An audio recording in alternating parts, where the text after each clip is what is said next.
se rend compte que c'était une petite structure dédiée au cirque à Aix-en-Provence, et donc c'était pas ce qu'il y avait de plus attractif pour des mécènes en général, y compris des mécènes qui sont attirés par la culture, le cirque ayant une place un peu particulière dans ce secteur.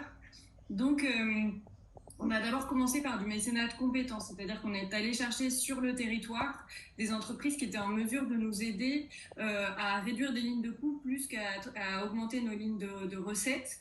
Ça nous a aussi contraints, enfin en tout cas enclin à aller voir ce qu'il y avait sur le territoire, à aller à la rencontre des acteurs économiques.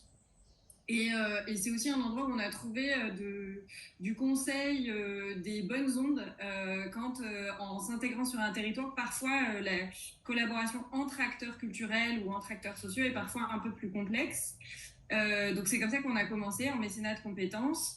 Et puis ensuite un mécène en convainquant un autre, on a élargi notre réseau. Et puis petit à petit, on s'est rendu compte que on pouvait aussi aller au-delà de juste être un réceptacle de mécénat, mais aussi répondre à des besoins de nos partenaires économiques, et donc s'installer dans une relation qui était plus d'égal à égal, enfin sur un pied d'égalité qui était très intéressant.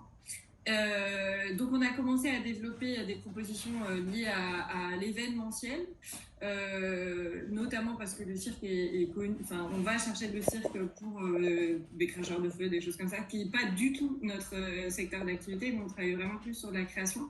Mais ça fait un pied dans la porte qui permet ensuite de découvrir les entreprises.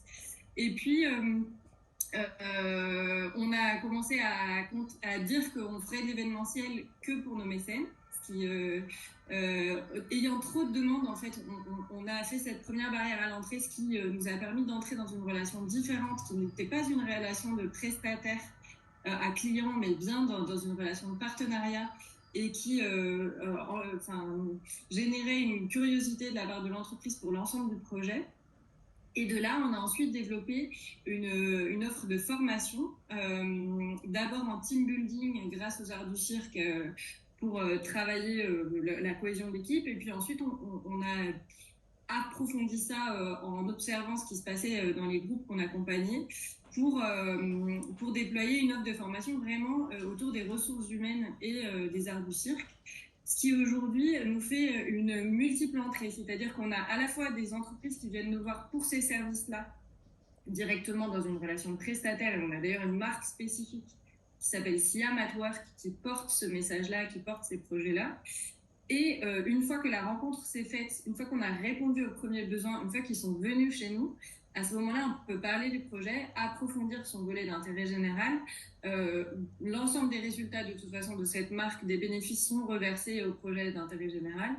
Et de cette première connaissance, dans une relation qui est très différente de celle d'aller chercher du mécénat, mais qui est vraiment celle d'avoir co-construit un projet, on a comme ça pu recruter beaucoup de nouveaux mécènes. Super.